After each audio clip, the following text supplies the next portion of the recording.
As I sat behind the wheel of my car, the engine humming softly, I couldn't help but feel a sense of unease.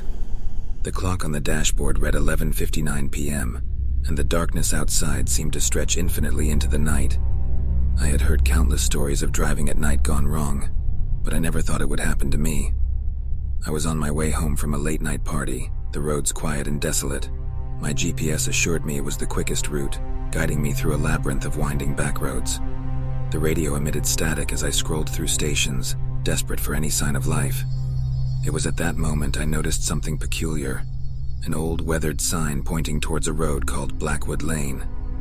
Curiosity seized me, and against my better judgment, I made the impulsive decision to turn down that ominous path. The moment I ventured onto Blackwood Lane, an eerie silence enveloped the car.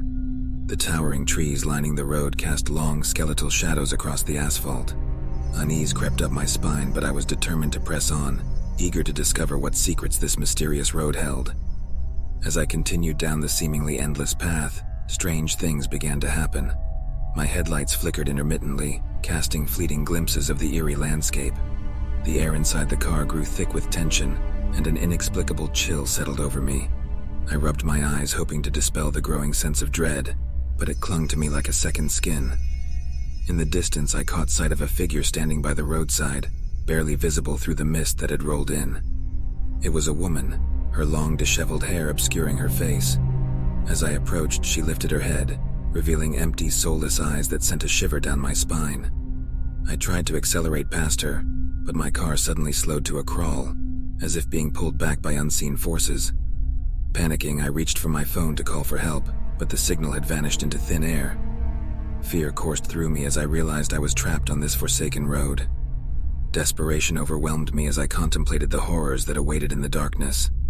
Minutes turned into hours, the moon casting an ethereal glow through the branches above. My mind swam with thoughts of what could lie beyond the next bend, my imagination conjuring images of malevolent spirits and vengeful ghosts. Shadows danced along the road, whispering secrets only the night could hear. Just when despair threatened to consume me, a dim light appeared in the distance, breaking through the suffocating darkness. I followed it, my heart pounding with hope. As I drew closer, I realized it was an old gas station, a beacon of salvation amidst the haunting night. Relief washed over me as I parked my car, its engine sputtering to a halt. I stepped out, my legs unsteady, and approached the gas station. The air carried a faint scent of gasoline, mingling with the smell of decay that clung to the night.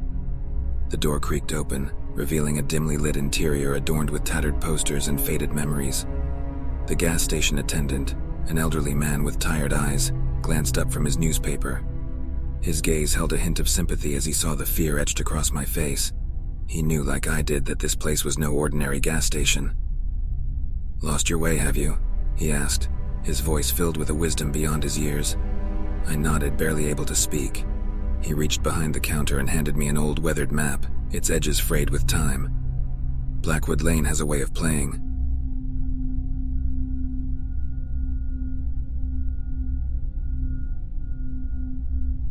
I gripped the steering wheel tightly, my knuckles turning white as I peered into the impenetrable darkness ahead.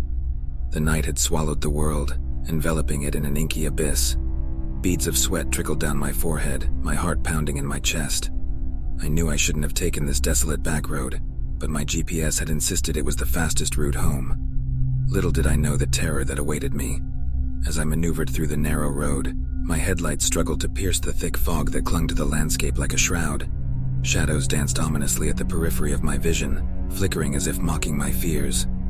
A sense of foreboding gnawed at my insides, but I pushed it aside, reminding myself that it was just my imagination playing tricks on me.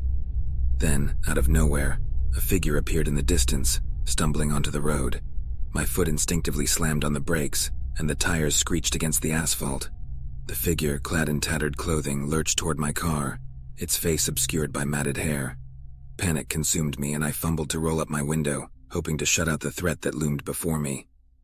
But just as I managed to raise the glass, the figure vanished into thin air. My breath caught in my throat as a chilling realization washed over me. There was no one there. A shiver ran down my spine as I contemplated what I had witnessed. Was it a ghost, a figment of my imagination, or something more sinister? Heart racing, I decided to continue my journey, eager to put the eerie encounter behind me. However, as I resumed driving, the road seemed to stretch on endlessly, and the landscape became increasingly unfamiliar. Every twist and turn felt like a labyrinth, ensnaring me deeper within its clutches. Panic began to consume me, fueling my desire to escape this nightmarish ordeal. Suddenly, my headlights caught sight of a dilapidated gas station nestled in the distance. Relieved, I pulled into the desolate parking lot. The flickering neon sign above the station cast an eerie glow, painting haunting shadows across the cracked pavement. I stepped out of the car, my legs wobbling as I cautiously approached the station's entrance. As I pushed open the creaking door, a chilling gust of wind welcomed me. The interior was dimly lit, casting long shadows that danced ominously on the peeling wallpaper. A musty odor filled the air, tinged with a metallic undertone. I called out, my voice trembling, but received no response. The place seemed deserted, frozen in time. In the corner of my eye, I caught a glimpse of movement, a flicker of movement near the cash register. My heart leaped into my throat as I cautiously made my way toward it. To my horror, I discovered a collection of weathered photographs scattered across the counter. Each picture depicted the gas station in its heyday, filled with smiling attendants and customers. But there was something off about the images, a haunting familiarity that sent chills down my spine. It was then that I noticed my reflection in the dusty glass countertop. My eyes widened in terror as I saw the figure from the road staring back at me, its face twisted into a macabre grin. Panic surged through my veins and I stumbled backward, crashing into a rack of decaying snacks. In a frenzy, I sprinted back to my car, leaving the gas station behind. But as I tore down the road, the surroundings seemed to warp and shift like a twisted kaleidoscope. The darkness closed in around me, suffocating any hope of escape. I was trapped in a never-ending nightmare. As I write this, I find myself stranded in a realm between reality and madness. The road stretches on, taunting me with false promises of escape. The inky abyss has claimed me, and I fear I shall never find my way back home. If you ever dare to venture into the night, beware the desolate roads that lead you astray, for the horrors that lie in wait are beyond comprehension.